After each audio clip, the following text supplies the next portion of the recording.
Okay, I'll be in the shot momentarily. And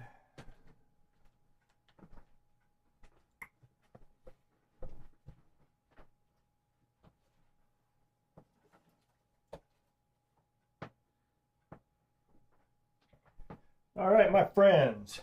This is Edward Crayons, the Honey Badger Binder of BookForge. And this is going to be the new time, I believe, for BookForge Live. I am still going to checking the audio right now. Sorry. All right, my friends. Okay, I'm happy with that. So hopefully the audio is much better than it was last week. So as I was saying, we're going to move BookForge Live to Sunday mid-afternoon. So it'll become Sunday 2 p.m. Eastern Standard Time. I think this week we're still going to do Wednesday. We'll see about next week, but I've been accepted into a program cohort by Bridgestone Capital out of Pittsburgh, Pennsylvania, and they're partnering with Erie Arts and Culture and the 1020 Collective. And essentially what they're doing is they're going to be helping creative entrepreneurs become better business people. And by God, I need this because quite honestly, I'm floundering.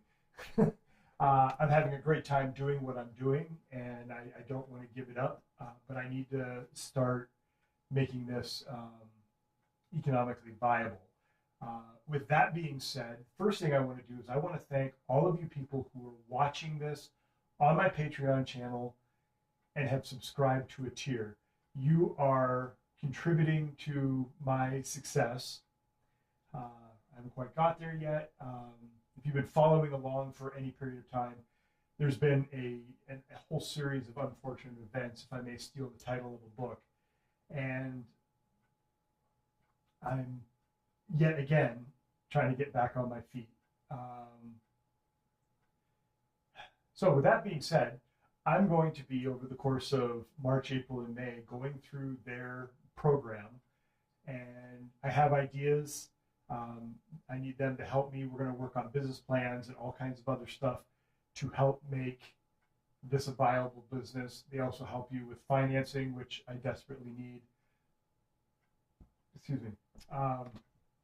So again, if you're watching this for free, that's fine. Check us out. When we go to the regular 2-hour format once a week, it will be for my paid tiers. And then a few weeks or a month later, it'll become visible to the public, so you can watch it for free then. Or I may have my regular scheduled weekly thing, and maybe I'll go live once a week with other interesting things. I'm still working the details of that out. I'm also working on trying not to say a lot in my videos, because in the editing, I've noticed I do that quite a bit. Today, I'm working on this Bible, and I showed this to you last week. The more that I sit with this Bible, originally I was just going to do some hinge repair along the tops, but I'm finding that the leather is actually split all the way down. So I am going to end up removing the boards, removing the spine, lining everything, rehinging. A little bit more work than I anticipated doing on this book, but I think in the end, it'll be better for the book. The client will be happier. But before that, I'm working on some paper repairs, and I'll change cameras. I have the desk camera here. Hopefully it'll give you a better view than we had the other week also. I don't know how long this particular session is going to be. I haven't been feeling very well, and so yeah, it's another thing I need to start taking care of better is my health. I had a heart attack. We're coming up on 2 years ago on March 1st, and I was doing really good for the first year, and I think this last year I developed some really bad habits, fallen back into some old habits, and I need to correct that. So part of what I'm going to be doing over the next few weeks also is getting my butt back on track to take care of my heart. And yeah, so we'll leave that at there. I am going to do a couple things to get set up. Then we're going to change cameras, and I'm going to do some paper repair. and we'll go from there. Oh yeah, and I broke my bloody glasses.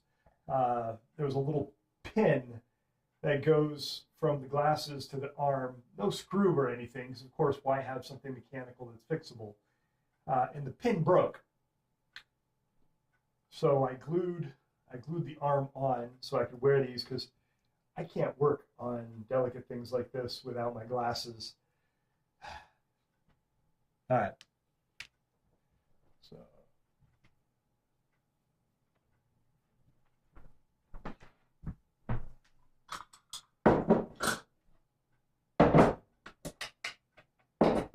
I'm hoping that the audio is much better this session, as I know the last few weeks my audio has been wrong, very dim, and so this time I've got it cranked up a bit. I played with the settings in the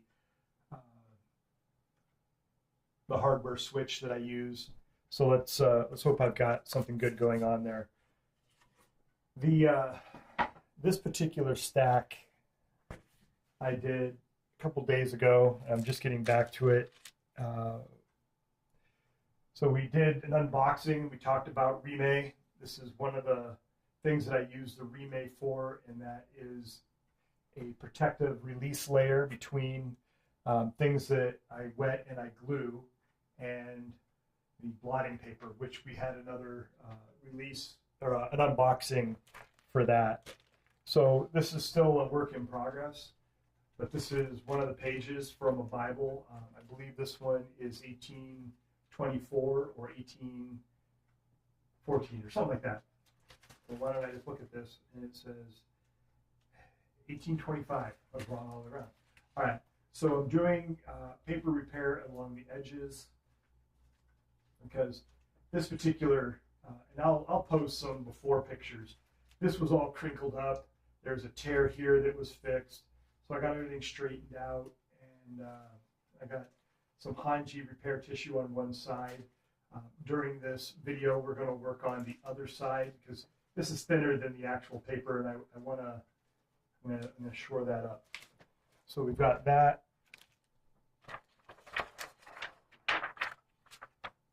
Some acetate that I use, blotting paper.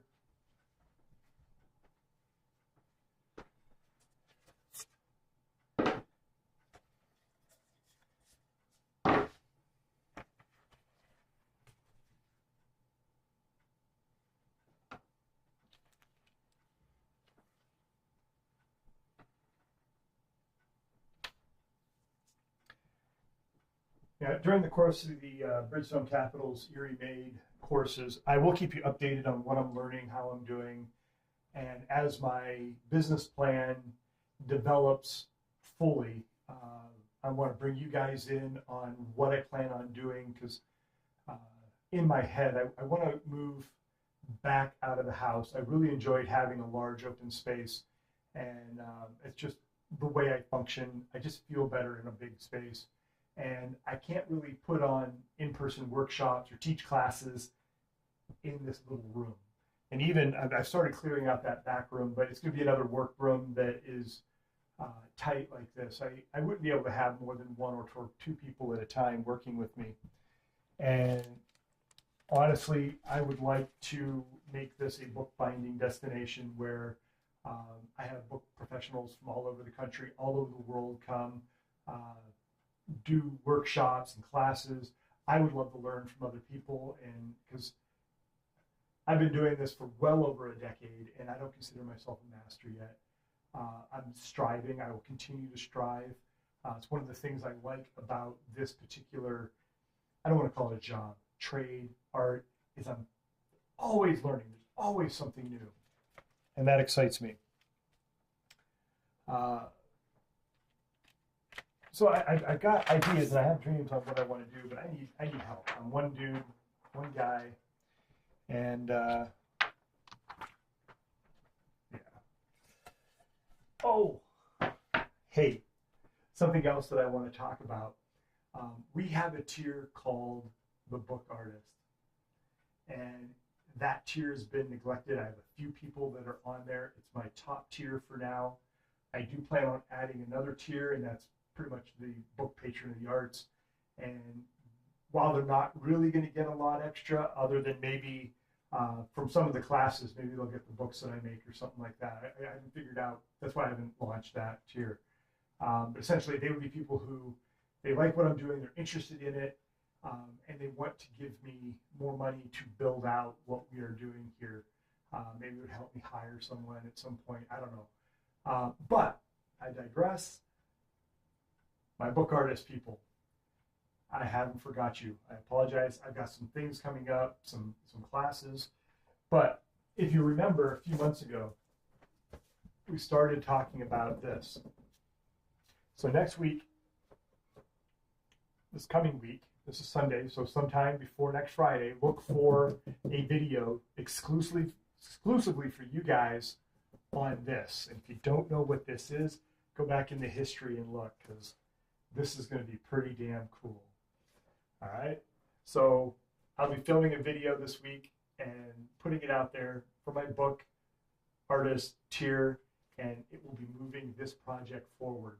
Finally, I'm very excited about this. It's gonna be a lot of fun. This was my student cello that my cat's unalived down the stairs, and we are going to make a pretty damn cool book out of this. So tune in with that. All right, so I think what I'm going to do now is I'm going to switch over to the desk camera. You don't have to listen to my talking head. Well, you don't have to look at my talking head. I'll be talking a little bit about what I am doing on the bench. And hey, if you have questions, comments, concerns, if you just want to say hi, down in the comments. That's the audience participation section. That is the interaction. That's the beauty of social media. Be social. Be polite, but be social. And I would love to hear from you. While I'm working, I don't answer the questions.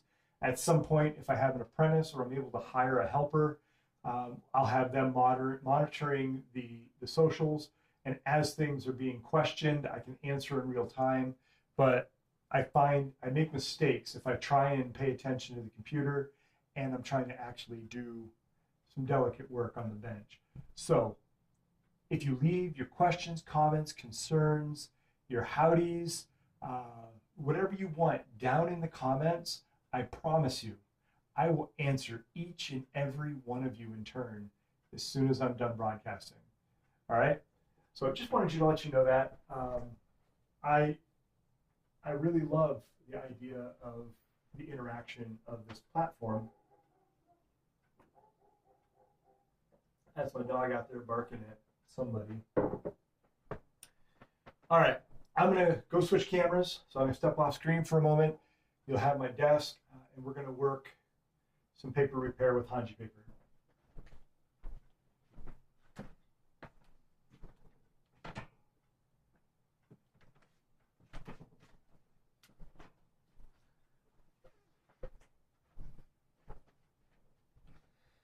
All right, so these are the pages that I just took out between boards. And I got a little bit right here that needs to be touched. And that's okay. So we're going to continue these. And I'm also going to, since this one is already in work and on my bench, I put the acetate on it because my cats are a little intrusive. And when I get things wet, or I have them up here,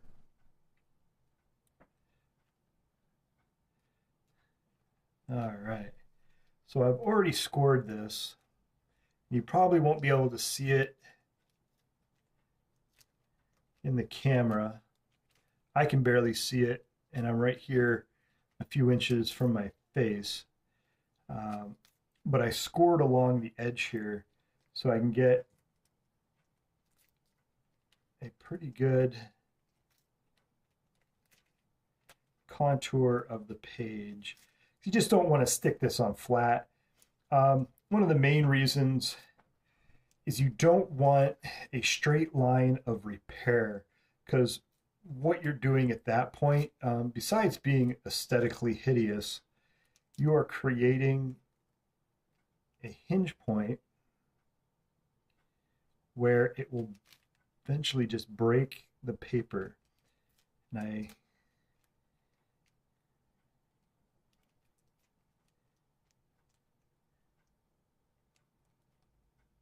trying to see where everything.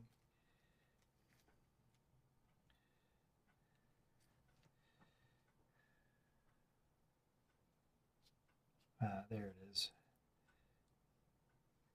The thinner the paper, the harder it is to see that score line.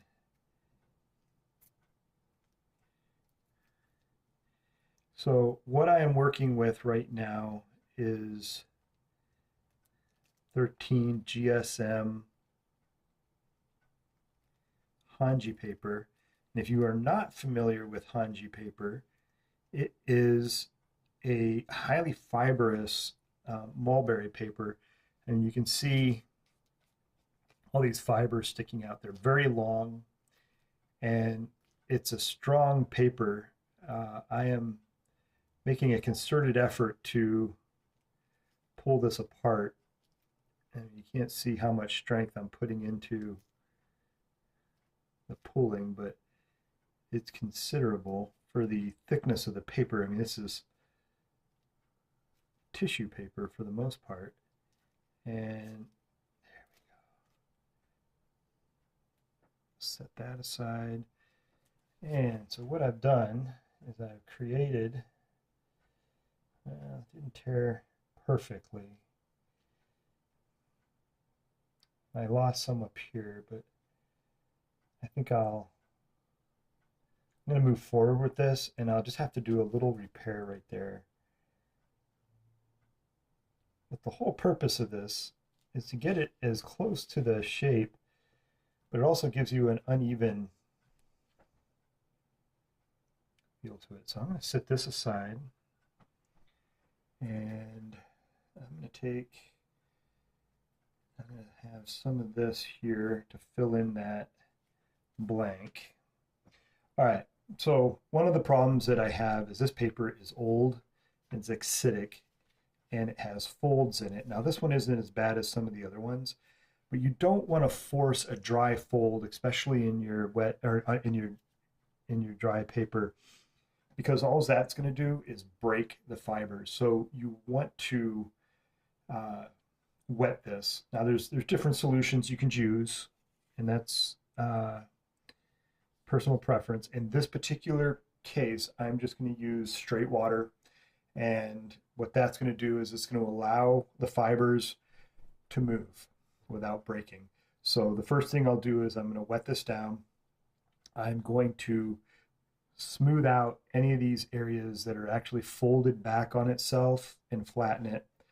And then we'll do the repair with the Hanji, and some of this stuff I'll break off and I'll discard because it's small and it's not very conducive to the process. Now this side here, this is going to be fun when I get to it, because I got to have one side or the other up, and these will have to be rolled from that side. And I'm going to line these guys back up.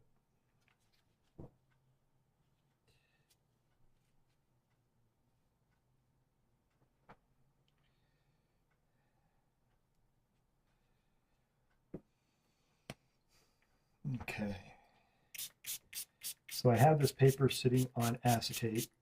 I got hair on it from the animals. You can see how long this fold is. It goes all the way up the side. Now I have this supported by acetate, and honestly, before I started wetting this, I should have put a layer of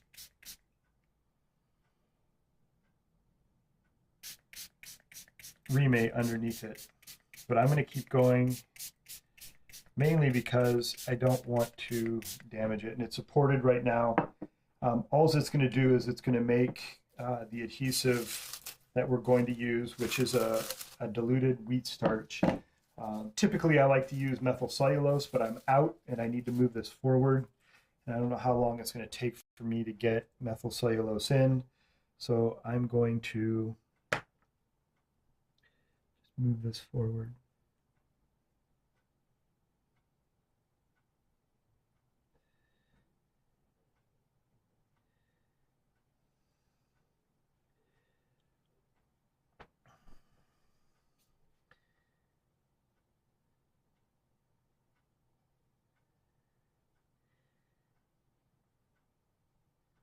Remember, I said this stuff's going to have to be turned back out.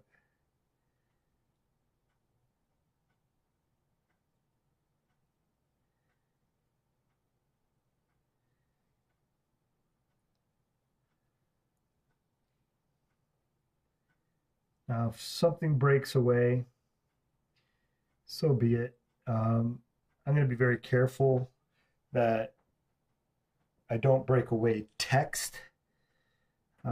But if it's a section of the edge that is just small and brittle, I'm going to let it go. This isn't a conservation project.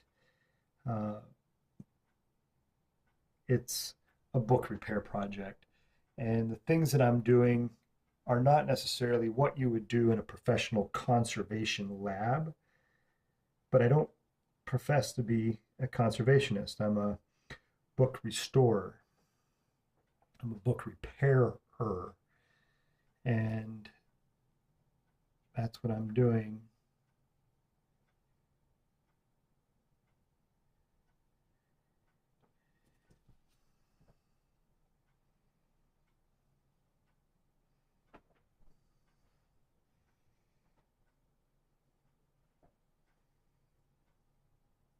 You have to be very, very gentle.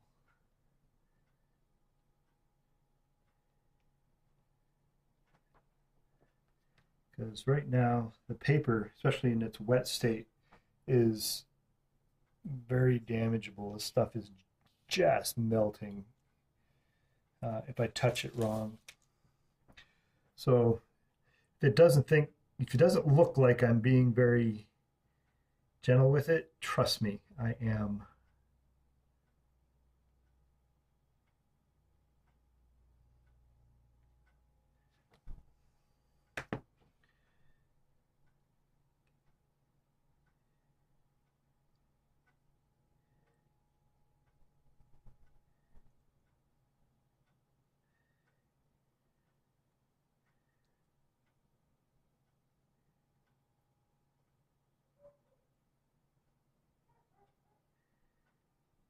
All right, I may have to go to the back door.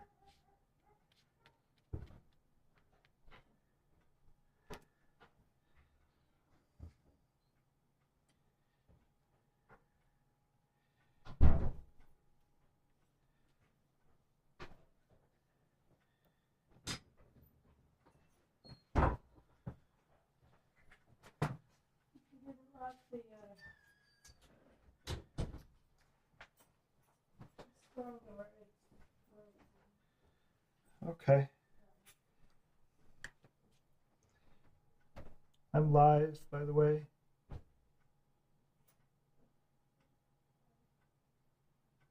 My wife just came home.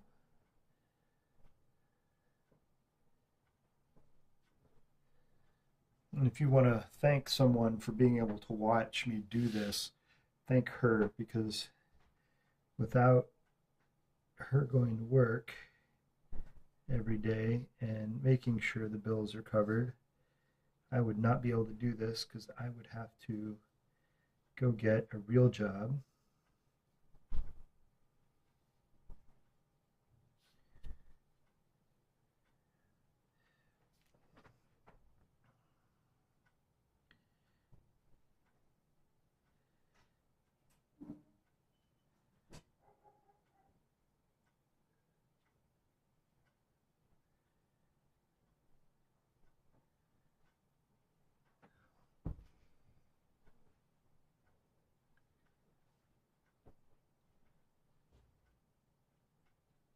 All right.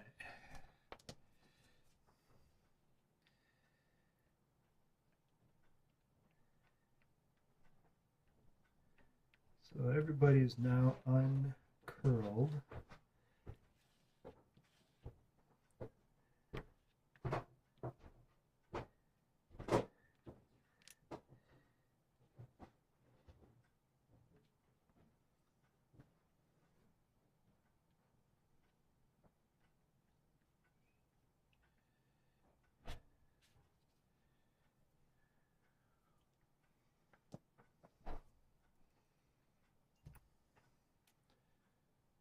Okay, my cats have made off with my brush. I steal brushes all the time.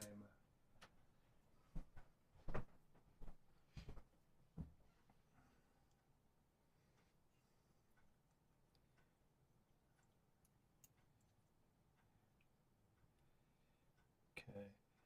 Like I said, this is a very thin solution of wheat starch. I'm going to put this along the edge where I want the hanji to overlap.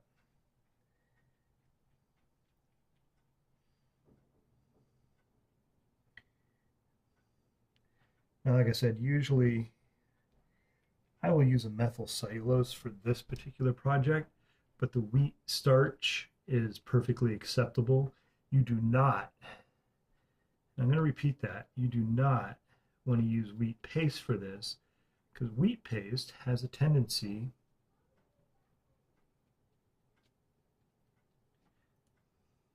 of yellowing over time. And if you check in the history, either on the Patreon page or on the YouTube page, or even on my website for that matter, I have a video that's basically the 411 on bookbinding adhesives, and it covers the different types of adhesives, when and why you want to use them. It's a very common question. People are very confused sometimes about that kind of thing. And I don't mean to brag, but I think it's a pretty good. Okay, so I want it that way. So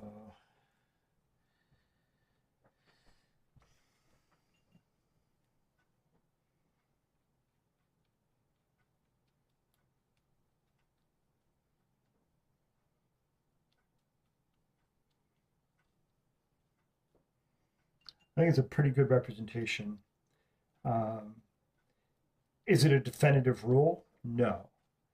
But especially if you're starting out, it'll give you a really solid idea of what to use and when. And it will discuss the properties of different bookbinding adhesives and why they're better used on paper or leather or whatever. I recently had a conversation, a novice bookbinder had posted something about a particular brand of wheat paste that could be purchased, and they said they didn't have the ability at the moment to cook their own, which I don't understand their situation, so I'm not going to comment on that. But someone recommended that they used that they could use a wood glue, and this sparked an interesting conversation because wood glue is wood glue for a reason. You do not want to use wood glue in your bookbinding. Wood glue, regardless if it's water-based or not acidic or whatever, is designed to be brittle. Well, it's not designed to be brittle, but it's designed to be hard when it dries. And you just don't want a hard spine. You don't. And went back and forth a couple times with someone on this, and uh, left it at, okay, well, maybe in your country wood glue is different. And, I could be wrong.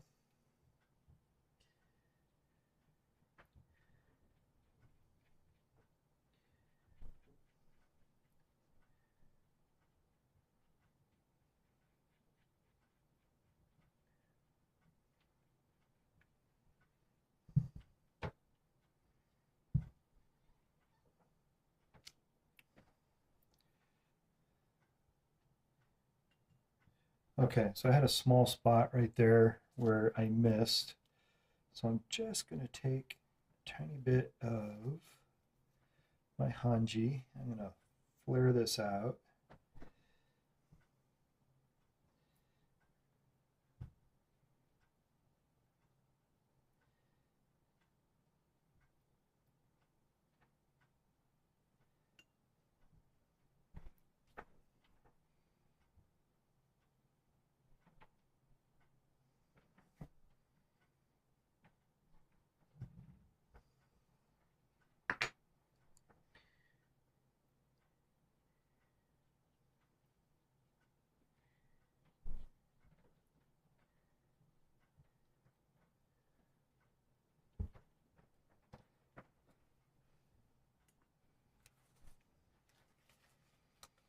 Okay, so this bottom piece, I'm going to go ahead and put, and I know I said not to do it, I'm going to put a straight piece on it, mainly because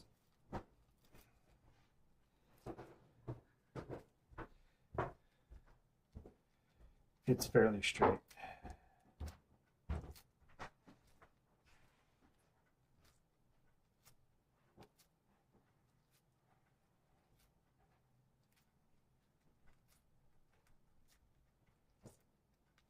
But what I am doing is, while it's going to be relatively straight, I tore a nice uneven line. We're going to fray out these fibers, and it'll create a nice uneven straight line, if you will. Straight is relative at this point.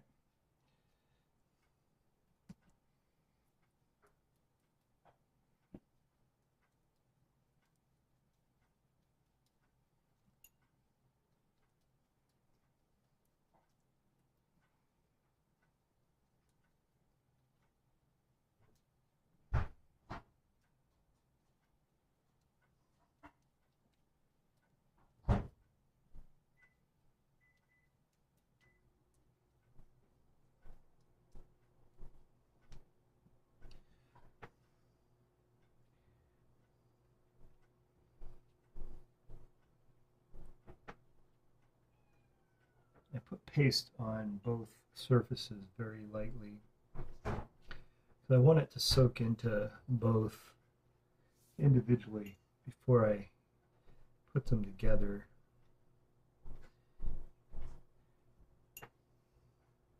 So we have a nice, even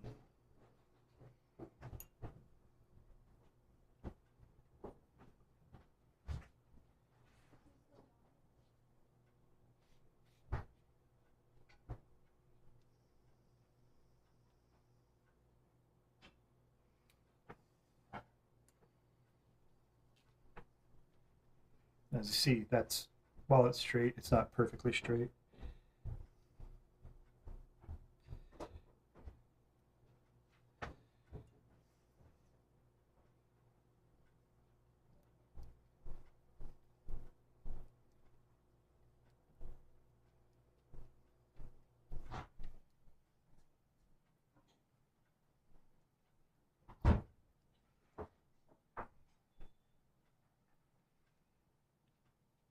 Now I'm repairing 3 sides of this, so I need to be fairly quick about it. It's just going to start drying and puckering.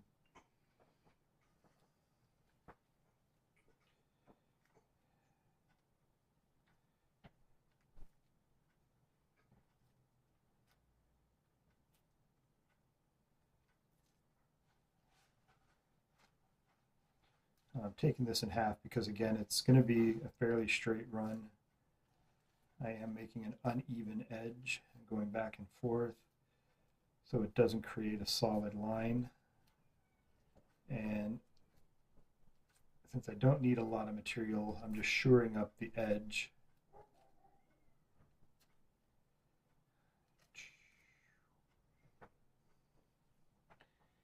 There we go. And I'm going to get a slightly larger brush.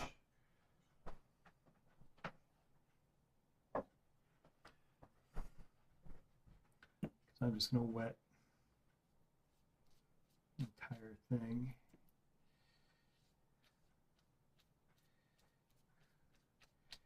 And I want to brush from the center out because I want to keep those long fibers jutting out. So I go down the center, holds it into place,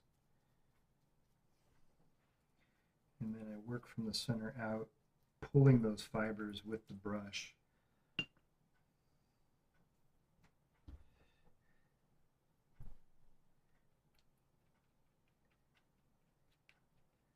I'm just going to work my way up this spine.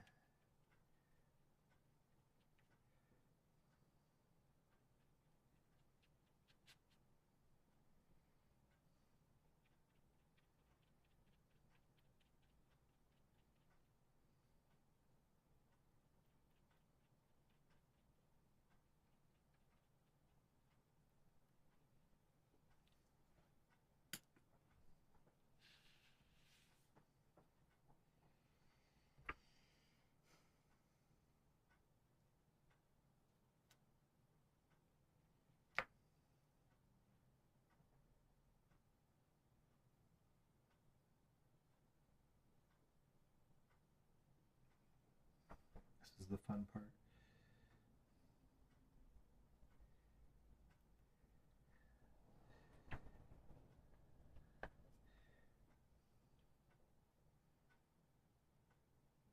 Started peeling back underneath itself.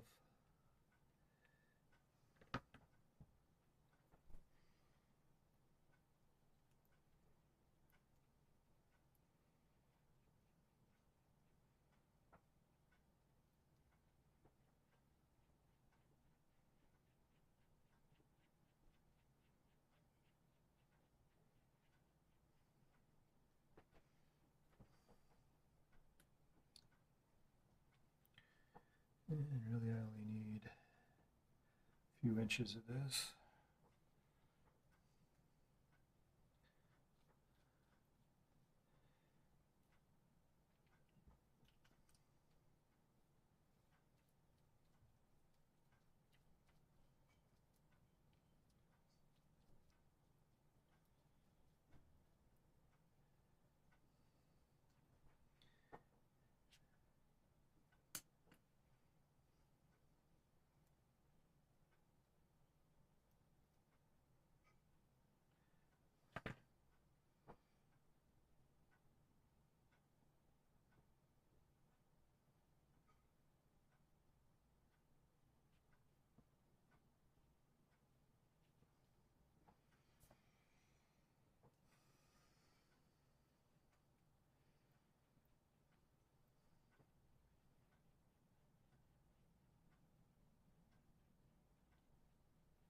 Okay. So, I'm going to do a little juggling here.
Now the hanji will act as a release layer between what I've just glued together. It will also help draw the moisture out. So I'm going to put a second release layer and a piece of dry blotting paper on here.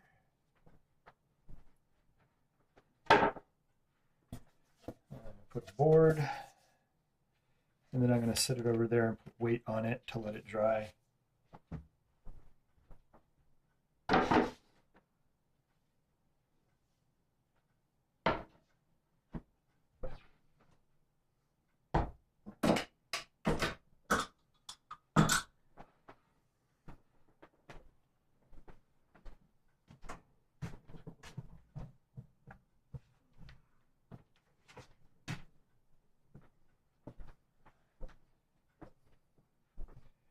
Okay, so that kind of gives you an idea when someone asks why a book restoration takes a lot of time, why it's so expensive. That was just one page, and I set it to dry overnight, and actually I'm not even done with it. And I think in the next few minutes we're going to take these 2 pages and we're going to complete the second half of the process and then allow them to dry. And so I mean, I don't have a lot of room in here right now. Like I said, I'm working on that back room, so I'll have a little bit more room to start laying things out. So this particular book, I only had to do 3 main pages that needed to be repaired, put back in the book so I could finish the binding. But I have books where, I don't know, a third, half the book needs some sort of paper repair. And it just takes time and space and lots of energy. Hanji paper comes out to about $17 or $18 a sheet, plus shipping. And so you're not going to buy just one sheet because you pay $17 a sheet and then $25 to ship it to you. So you have to buy multiple sheets. So you have to keep a stock on hand. So the investment's pretty high. So kind of a little business aspect of running a bookbinder that specializes in book repair and restoration is there certain things that you need to have on hand to be able to do this work. While it doesn't consume a lot of material, you are required to have material available, and it will contribute to the cost over time.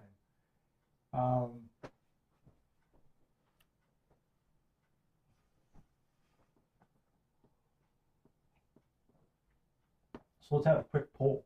How many of you out there watching this drinking your coffee or tea or maybe a bourbon? Who knows? Tell me down in the comments. Remember, this is an interactive medium. Okay, so I took a little break. I'm going to have my coffee here, and now I'm going to switch over, and I'm going to try something a little bit unorthodox with these. Usually what I would do is, one, I wouldn't have used such a wide piece of hanji, but since I did, I'm going to try just folding it over because I'm going to trim these anyway. And let's see how that goes. Not necessarily the best practice. I don't know that I'll do it again beyond here, but the fact that I did use such a wide swath of hanji paper, I'm thinking I can get away with it. What do you think? Bad idea? Good idea? All right, let's give that a go. So I'm going to switch cameras again, and we're going to complete these 2 sheets before I sign off.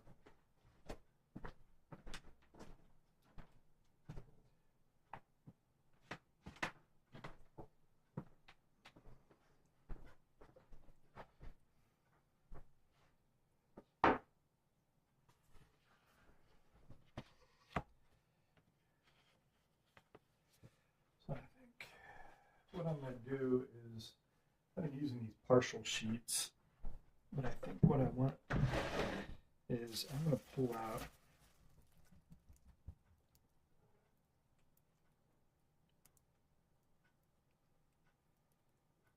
some of these larger sheets.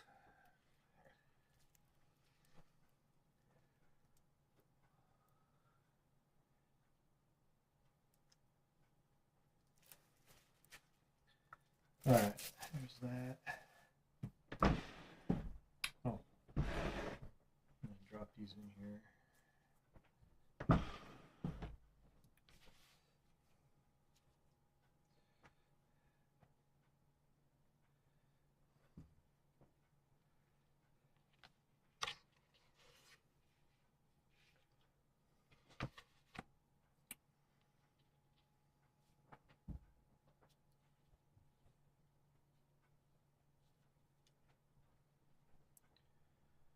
Make sure I'm doubling these up because I don't want to accidentally paste through to the board.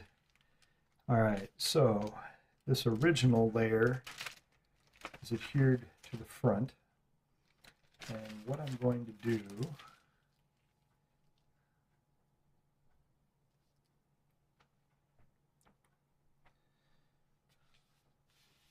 like I said, this probably isn't a best practice, but I'm thinking I'm going to have enough to cut off that I can get away with this. And these are pretty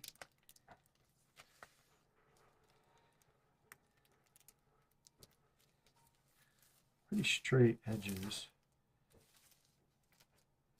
I know I'm breaking a rule I just set, right?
All right, I think I can live with that.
All right, maybe I won't do this again.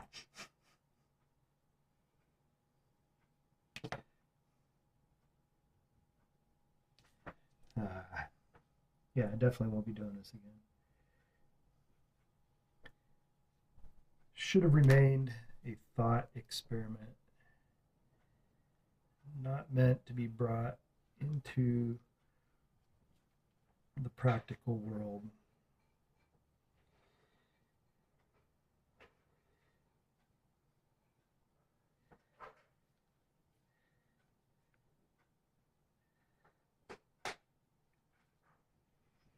This is not doing what I want it to do.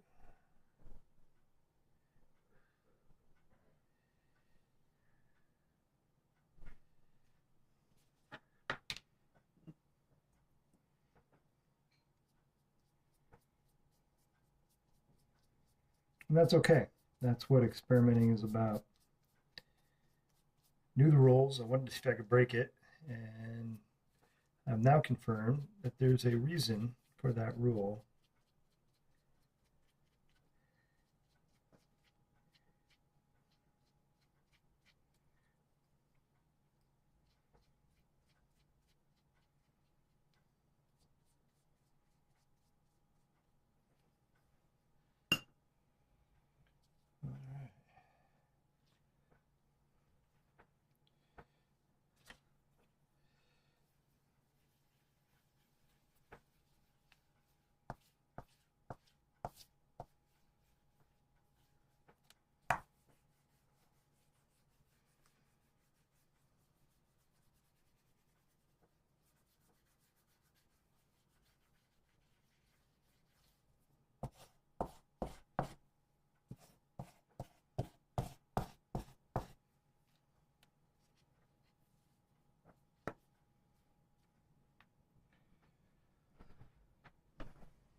So yeah, definitely going to go down as not a best practice. I don't think it's going to hurt anything in the grand scheme of things. I'm going to trim those pages up and they will be just fine. I'm going to do this next one the same way, simply because that's what I've kind of set it up to do.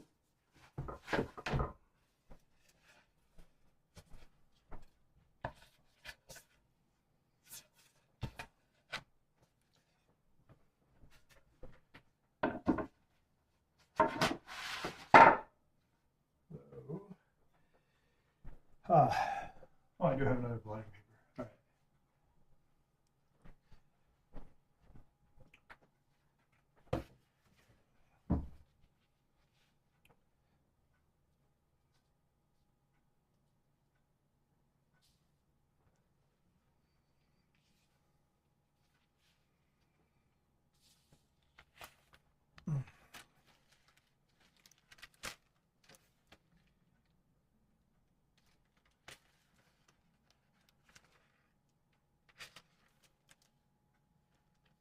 I'll tell you what, with this one,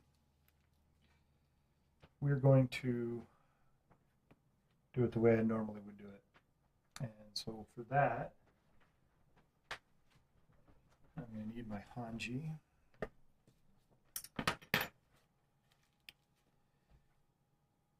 And I'm going to need a ruler.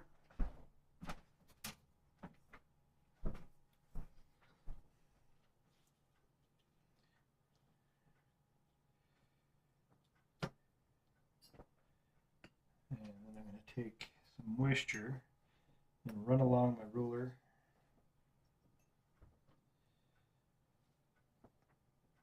Much like wet paper, well, hanji is a paper, but it's going to tear easier where I've wet it.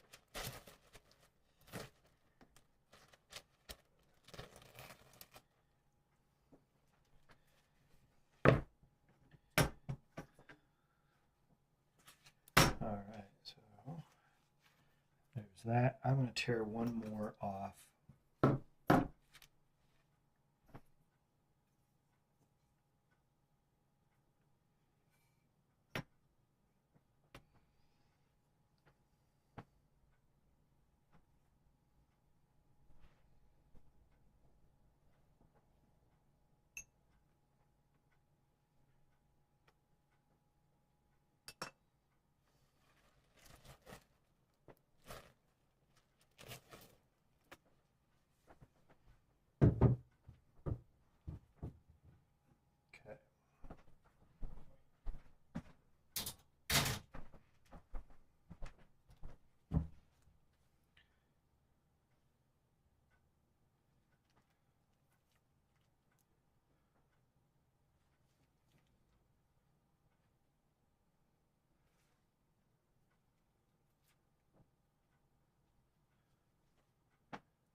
All right, there's the three pieces that we're going to put on. I'm going to go through really quick and pull out my fibers.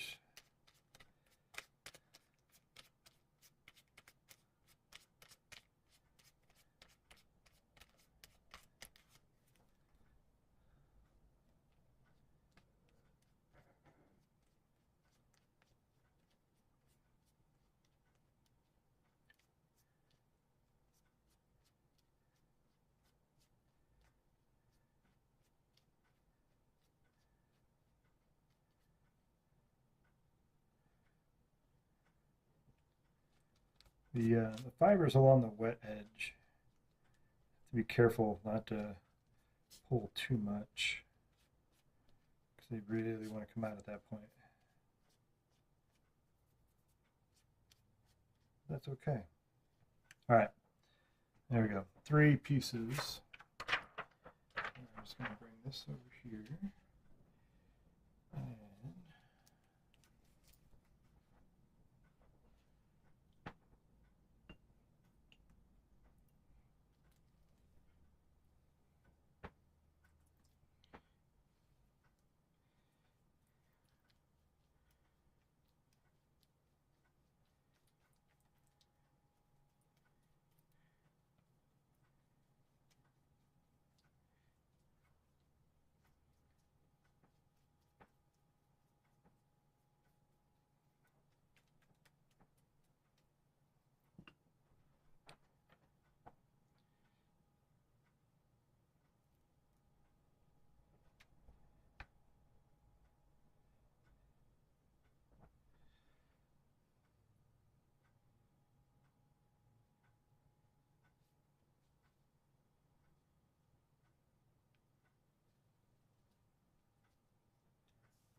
I realized that I didn't put adhesive on the page this time, and that's okay.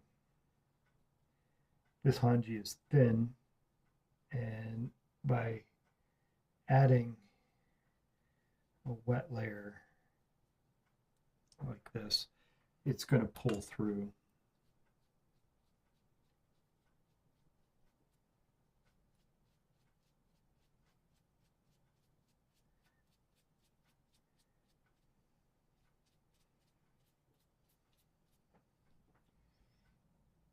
Okay, so what the second layer does is it sandwiches the page and the tears between the two pieces of hanji. It also adds the quality of the adhesive, and with this weight, the two combined with the adhesive are going to give me a paper weight very similar to the original, and it's going to give me a strength that far surpasses what the current paper is capable of.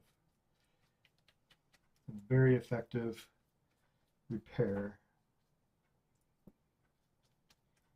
And the hanji, being this thin, is almost invisible, which is nice. Now I can go through if I wanted and use some pigment and dye it to match the paper. There's definitely processes for that. In these cases, unless the client requests it, I don't. Unless it's blatantly obvious and really bad to look at.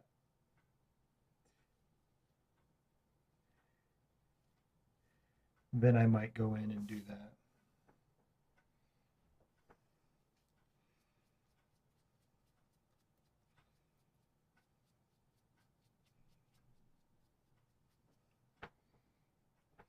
Now, kind of repeating what I said is what I'm doing here by adding a wet layer on top and brushing those fibers out. It's really pulling the paste through and adhering to the paper and making a really good solid attachment.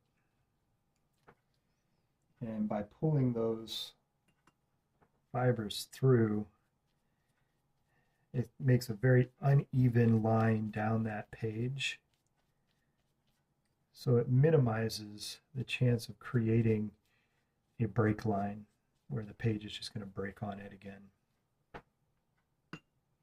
All right, last piece will go along the bottom. So I'm going to flip this around.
All right, so my overlaps on this particular page were kind of large.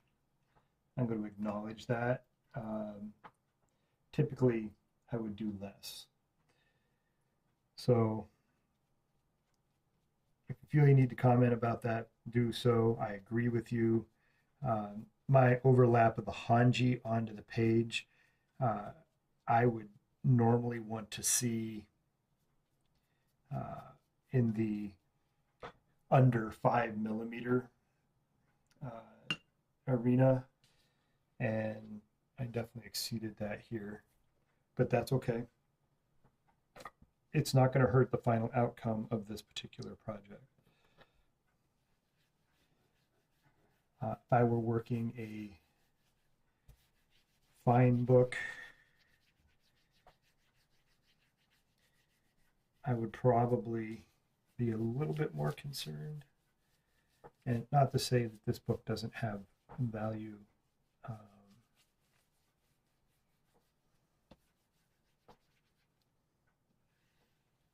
Should always try and do what's best for the book. All right, so there's that. Put down my blotting paper.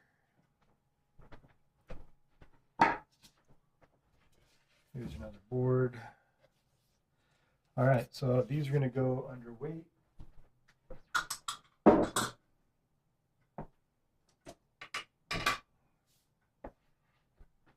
Sorry you can't see me, I'm off camera. I'm going to switch those cameras around right now.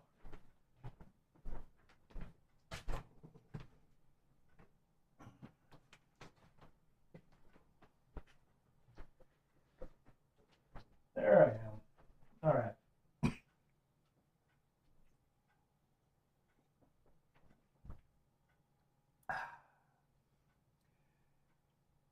All right, I think for today, this was our bonus hour of the week. And we're over a little over an hour, so that timed out pretty good. I think Sundays at 2 o'clock are going to work out very well. By the time we get around to 6 to 8 on a weekday, I'm already pretty tired and just not at my best. And I think 2 o'clock on a Sunday, it'll probably get better. And so I think that's what we're going to run with. Down in the comments, let me know if Sunday at 2 o'clock works for you, or if it really doesn't matter because you watch these at 3 o'clock in the morning, or whatever it is that you do. But yeah, let me know how this works for you.